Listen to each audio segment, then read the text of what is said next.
Daniel Matthews sat in his small apartment in Detroit, Michigan, staring at the medical bills scattered across his worn kitchen table. Each piece of paper felt like another stone added to the weight that was already crushing him.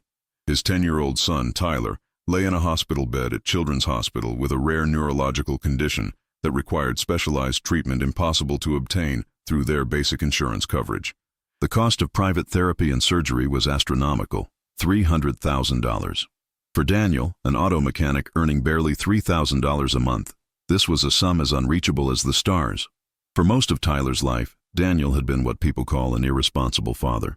He wasn't violent or cruel, just absent. He spent evenings at local sports bars with friends, spending money that should have gone toward food and clothes for his son.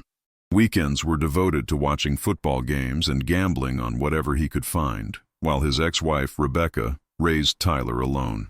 The divorce came 3 years ago, not as a bitter fight, but as the quiet surrender of a woman who had simply given up. Rebecca took full custody of Tyler, and Daniel paid minimal child support when he remembered, seeing his son once every 2 weeks in visits that usually ended early because Daniel had important things to do. But when the phone rang 4 weeks ago, everything changed. Rebecca's voice trembled, breaking through tears as she spoke words that froze his blood. "Tyler is in the hospital. The doctors say it's serious. You need to come now." Daniel drove to the hospital that evening, for the first time in months completely sober and terrified. When he saw his little boy in that hospital bed, pale and weak with tubes protruding from his small arms, something inside him shattered. The doctor explained the diagnosis in technical language that was hard to understand, but the conclusion was crystal clear. Without treatment, Tyler would be paralyzed within 6 months. With treatment, the chances of full recovery were 80%. "How much will this cost?" Daniel asked, his voice barely audible. $300,000, the doctor replied. "Some may be covered by insurance, but waiting for approval could take 8 to 12 months. Privately, we could start next week. 8 to 12 months. Tyler didn't have that kind of time. Daniel looked at Rebecca, who was crying quietly in the corner of the room. She worked as a hotel housekeeper, earning little more than he did. Her savings amounted to maybe $8,000. Together, they had barely a fraction of what they needed. If you want to see how a father's love can transform even the most lost man, subscribe to this channel and turn on notifications. And if this story is already moving you, leave your like so more people can discover these authentic stories about redemption and family strength. That night, Daniel couldn't sleep. He sat in his apartment, looking at his meager possessions, taking inventory of his life. He had an 8-year-old Ford Focus worth maybe $12,000. The apartment he lived in was rented, so that wasn't an option. But there was also his set of mechanical tools, professional-grade equipment he had accumulated over years, worth perhaps $8,000. There was his small collection of sports memorabilia, some signed jerseys and footballs he could sell for a few thousand. His television, furniture, everything had some value. He started with the car. The next morning he posted an ad online and within 2 days found a buyer who paid $11,000 cash.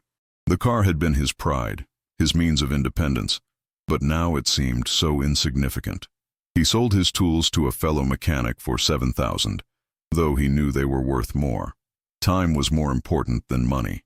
His sports memorabilia collection went to an online auction, bringing in $4,000. The television, furniture, everything that wasn't absolutely essential was sold.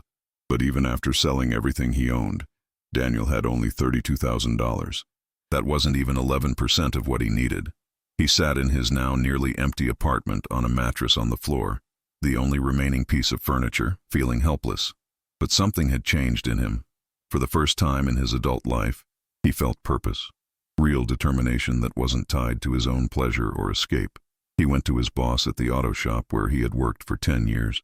The owner, an older man named Frank, had always treated Daniel fairly despite his frequent tardiness and absences. Daniel explained the situation, his voice breaking several times as he talked about Tyler's illness. "I need a loan," Daniel said. "I know I don't deserve it. I know I haven't always been reliable. But for my son, I'll be a different man. I'll work every hour you can give me. I'll pay it back for years if necessary." Frank looked at Daniel for a long moment, his weathered face unreadable. Then he sighed deeply. "I can give you $8,000, he said. "That's all I can afford right now, but I know people. Let me make some calls. Write in the comments." Have you ever had to sacrifice everything for someone you love? Write yes if you have, or no if you haven't. Your answers help me create content that truly resonates with the audience. Over the next week, something extraordinary happened. Frank told Daniel's story to customers, friends, and other business owners in the neighborhood. A mechanic from the shop across the street came by with an envelope containing $2,000. A regular customer, a wealthy businessman, gave $5,000. The local church announced a fundraiser and collected $7,000. People Daniel had never met, who only knew his story, started contributing small amounts through a crowdfunding page one of the younger mechanics set up. $20 here, $50 there. Hundreds of small acts of kindness from strangers. But even with this incredible generosity, Daniel was still far from his goal. He now had $64,000, an unbelievable sum that would have seemed impossible a month ago, but still only about 20% of what he needed. Time was running out. Tyler's condition was worsening. The boy had lost feeling in his left leg, the first sign of the disease's progression.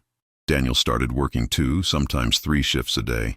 He took an additional job cleaning offices at night after finishing at the shop. He slept 4, maybe 5 hours a day, waking up sore and exhausted, but driven by something larger than himself. Every evening he visited Tyler at the hospital, sometimes only for half an hour before another shift, but he was there. The boy was initially distant, not quite trusting this new version of his father, this man who suddenly seemed to care. But over time, something began to change between them.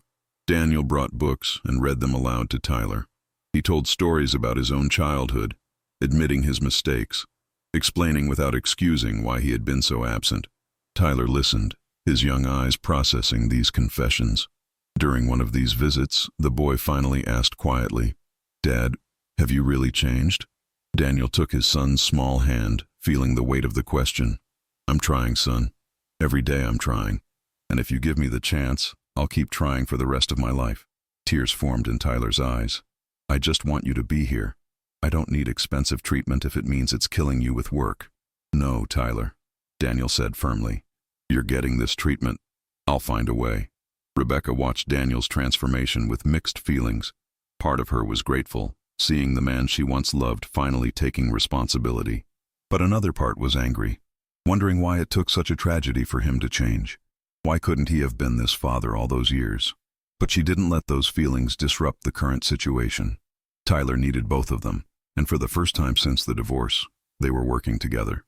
Rebecca also took additional work, cleaning more hours, accepting every extra shift she could find. Her friends from the hotel also organized a fundraiser. Family she hadn't seen in years sent what they could. Every dollar was counted, every coin mattered. Still, after 6 weeks of intensive work and countless sacrifices, the total sum was $120,000. It was an incredible amount, proof of human kindness and parental perseverance, but still dramatically short of the goal. Doctors warned that the time to act was now. Not next month, not next week, now. If this story about a father's transformation moves you and you want to continue watching real stories about human strength, click the subscribe button and activate the notification bell. And if this content is valuable, leave your like to help more people discover these authentic redemption experiences. Then something unexpected happened. A local Detroit television station that had heard Daniel's story from a journalist who frequented a nearby coffee shop decided to do a feature. The reporter, a young woman named Sarah, came to the auto shop and conducted an interview with Daniel. She asked him about everything: his past as an irresponsible father, the moment that changed him, the sacrifices his family and community had made. Daniel was completely honest, not hiding his mistakes. "I was a terrible father," he said directly to the camera, his voice strong despite tears in his eyes. "I wasted years I could have spent with my son. No amount of money will give back that time. But if I can give him a future where he can walk, run, live a normal life, that's the only thing that matters now. Please, if anyone watching this can help, not for me, but for a 10-year-old boy who deserves a chance." The story aired during the main evening news broadcast. The reaction was immediate and overwhelming. Within the first 24 hours, the crowdfunding page received $45,000 from hundreds of people across Michigan and beyond. People called the television station asking how they could contribute. Local businesses offered donations. Even a former Detroit Lions player who saw the report sent $15,000 with a message, "For little Tyler, stay strong, young warrior." Within 3 days, the sum reached $300,000. When Daniel saw the final number on the computer screen at the hospital, he fell to his knees and cried like never before in his adult life. These weren't tears of sadness, but tears of relief, gratitude, and the overwhelming awareness of how many strangers had united to save his son. The surgery was scheduled for the following week. Daniel and Rebecca waited for 7 hours while the team of specialists worked on Tyler. Every minute was an eternity. Daniel held Rebecca's hand, something he hadn't done in years, and for the first time didn't feel like a stranger to her. They were connected by something greater than their past, love for their son. When the surgeon finally emerged, his tired but smiling face told them everything they needed to know before he even spoke a word. The surgery was a success. There's still a long road to recovery, but the prognosis is very good. Your son should regain full function. Write in the comments Tyler's strength if this story touched your heart and you believe in the power of second chances. This simple phrase lets me know you and understand who truly values meaningful content on this channel. The recovery period was long. Tyler spent another 2 months in the hospital, then began intensive physical therapy. Daniel was there every step of the way. He took unpaid leave from work, living off savings and still doing occasional night work to cover expenses. Every physical therapy session he was there, encouraging Tyler when the boy was frustrated, celebrating every small progress. The first major milestone was when Tyler took 3 steps with the help of a walker. The boy was pale and shaking but determined. Daniel stood at the end of the room, arms open, tears streaming down his face. "Come on, son. You can do it. I'm here."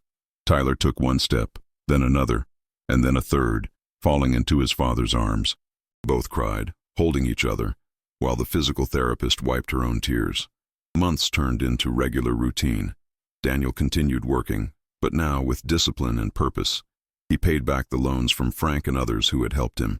He didn't drink, didn't gamble. Every free moment was spent with Tyler.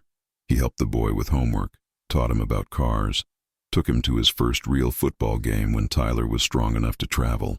Rebecca watched these changes with complex emotions.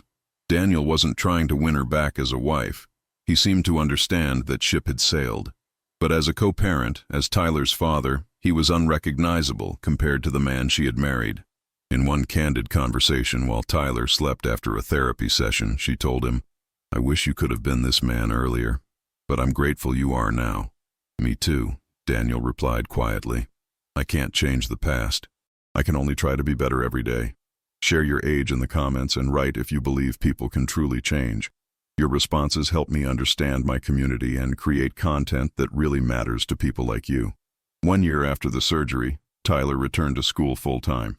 He walked with a slight limp that doctors said would likely improve with time, but otherwise he was a healthy, happy 11-year-old boy. Daniel took the day off work to drop him off on his first day. They stood in front of the school, and Tyler picked up his backpack. "It'll be fine, Dad," Tyler said with wisdom beyond his years. "Don't worry so much." Daniel smiled, wiping his eyes.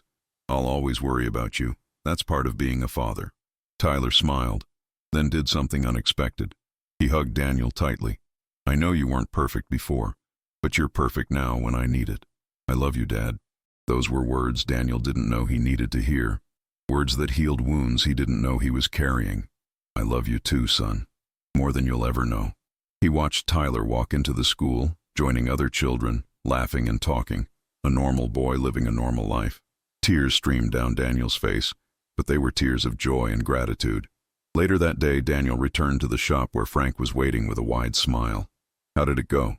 the older man asked. "Perfect," Daniel replied. "Everything went perfect." Frank patted him on the shoulder. "I'm proud of you, Daniel. Not for what you did for Tyler, though that was extraordinary. I'm proud of the man you've become." Those words meant more to Daniel than Frank could know.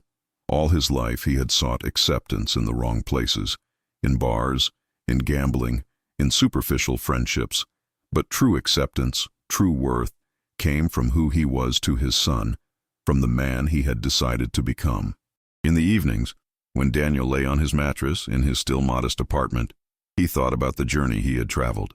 From an irresponsible father who wasted years to a man who sold everything he had to save his son. The transformation wasn't easy, and it wasn't instant. There were many nights when he wanted to return to his old habits, when the weight of responsibility seemed too heavy to bear. But every time he felt weak, he thought of Tyler, of the boy's smile, of the hope in his eyes, and found the strength to continue. Daniel's story spread beyond Detroit. Sarah, the journalist who first told his story, wrote a longer article about second chances and the power of transformation. It was published in a national newspaper and reached thousands of people. Daniel began receiving letters from other fathers who struggled with similar issues, who were also absent in their children's lives and looking for a way to change. He replied to every letter, sharing his story, his struggles, and his triumphs. He didn't present himself as an expert or someone who had all the answers. He simply shared the truth. Change was possible, but it required more than desire. It required action, sacrifice, and a daily commitment to being better than the day before. In the second year after Tyler's surgery, Daniel and Rebecca created a small foundation to help other families in similar situations. It wasn't anything big, just a local initiative that helped raise funds for medical treatment for children whose families couldn't afford it. They called it Tyler's Second Chance Foundation, and though it started modestly, it began making a real difference in the community. Daniel still worked at the shop, but now also volunteered with the foundation, telling his story at fundraising events, talking with families in crisis, offering the support and hope he himself had once desperately needed. He was no longer a man who ran from responsibility. He was a man who sought it, who found purpose in serving others. Tyler grew strong and healthy, his limp almost completely gone by the time he turned 12. He was an intelligent, compassionate boy who understood the value of sacrifice and kindness because he had witnessed it firsthand. Sometimes when Daniel took him to the shop on weekends, Tyler helped with simple tasks, learning about cars, spending time with his father. In those moments, Daniel often stopped his work just to watch his son and felt overwhelming gratitude for the second chance he had been given. He didn't believe in miracles in the traditional sense, but he believed in people's ability to change, in love's power to transform even the most lost soul. The local community never forgot what had happened. The story of Daniel Matthews became a symbol of redemption, a reminder that it's never too late to become the person your family needs. Frank eventually retired and sold the shop to Daniel, who had proven himself not just as a skilled mechanic, but as a man of integrity and dedication. Daniel renamed it Tyler's Auto Repair, a constant reminder of why he changed and what mattered most in life. On Tyler's 13th birthday, Daniel organized a small party at their apartment, which he had gradually refurnished over the years. Rebecca was there, along with Frank, Sarah the journalist, and many of the people who had contributed to Tyler's treatment fund. As they sang Happy Birthday and Tyler blew out the candles, Daniel looked around the room at all these people who had believed in him when he didn't believe in himself. Tyler made a wish, then opened his eyes and looked directly at his father. "I already got my wish," the boy said simply. "I have my dad." The room fell silent, and there wasn't a dry eye among the adults. Daniel pulled his son into a tight embrace, holding him like he would never let go. That night, after everyone had left and Tyler was asleep, Daniel sat on his couch, the same spot where he used to waste hours watching meaningless television and avoiding his responsibilities. He thought about the man he had been and the man he had become. The journey had been painful, filled with regret and hard-won lessons, but he wouldn't change it because it had led him here, to this moment, to a life that had meaning and purpose. He pulled out his phone and looked at the photos from the party, lingering on one of Tyler laughing with his friends. This was what mattered. Not the money he had sacrificed, not the possessions he had sold, but this, his son's happiness, his health, his future. Everything else was just noise. If you watched until this point, it's because this story touched your heart. Write in the comments, "I watched until the end," so I can meet you and know who truly appreciates the stories on this channel. Your engagement means everything and helps me create more of these powerful real-life stories. If this story was valuable, click the subscribe button and activate notifications so we can continue sharing these inspiring narratives together. Leave a like to help others discover this story about transformation and unbreakable father's love. And share this video with someone who needs a reminder that it's never too late to change and become the person your family needs. Thank you for watching, and remember, true father's love isn't about being perfect from the start, but but about showing up every day, making the hard choices, and being present when it matters most.